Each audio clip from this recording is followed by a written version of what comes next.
When you start thinking you're your own answer, you've lost it. You've lost it. You're not your answer. The same way King Nebuchadnezzar, his answer was not himself. It was humility. It was get off your high horse. Stop your proudful position. As he said, please accept my advice. Stop sinning and do what is right. Break from your wicked past and be merciful to the poor. And perhaps then you will continue to prosper. You know, the question I really get out of that is, God can help us, but will we accept it? God can help you, but will you receive it? Nebuchadnezzar, he gets the answer. He gets the answer for his problem. God's given him a way out. Mercy on Nebuchadnezzar, mercy.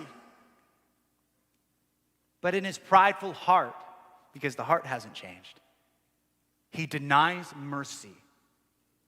He denies God's hand reaching out. Often in our prideful heart, maybe we're in our own pain. God will reach out to save us, and we slap the hand. Maybe in our own circumstances, God will constantly send us a line. Stop going down the road you're going. Stop going down there. And we slap the hand, and we slap the hand, and then we end up in the valley, and we end up in the pit, and we wonder how we got there. Meanwhile, all the time, the whole way down, God was giving you a way out. Somebody needs to hear this. This is prophetic, and this is for somebody. God has been speaking to you as you're going towards sin, and he's been calling you out. He's saying, don't go, don't go, don't go, and you're still walking towards it. Don't go. Don't go. Somebody needs to hear this. You're one step from the fall. Don't go. Don't go. Listen to Jesus. Listen to him reaching out. There's thoughts in your mind. I don't know what it is. Listen to his warning. Back out of your sin. Walk away. Because like Nebuchadnezzar, he did not back out of his sin. And for 7 years, 7 periods of time, he lost his mind. Think about this. The most powerful man on the planet, reduced to a cow. He's like a wild animal on the ground. His fingernails grow, and he looks crazy. It's crazy. Most powerful man on the planet reduced to ash because his heart stayed proud. Don't go to ash.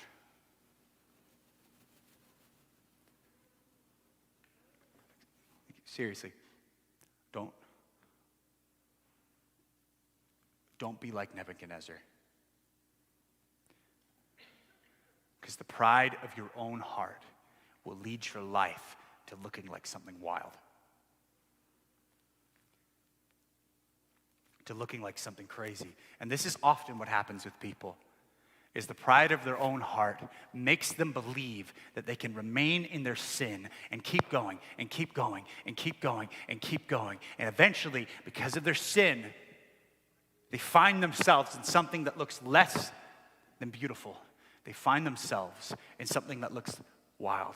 Whereas maybe their life looked like that tree, high and lifted up, beautiful and fantastic, and yet because of one decision after another, now their life looks like something wild and tormented, like a beast of the field.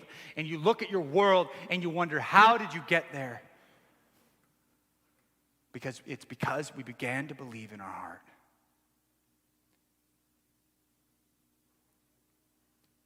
God will forgive me. I'll do it again and again and again and again. And eventually, you put yourself in the pit. Don't take grace as a license to sin. Don't take God's mercy as a license to do whatever you want. It's not. It's not. Mercy is to bring you out of the pit. Grace is to set you free from the power of sin, not to give you a reason to do it, not to give you a license to do it. There's a whole message that's begun to permeate Christianity that would say that grace allows you to do whatever you want and God will still forgive you. It's absolutely false and not true. Don't go down that road. It is not a license to sin. God's grace is meant to empower you to live like Jesus on the planet. God's grace is meant to empower you to become holy and free. God's grace is meant to empower you to come out of darkness and into light, not to be consumed by the darkness. Jesus taught that the eye is the lamp of the body. And if the eye is good, it's single focus, it's holy, it's full of light.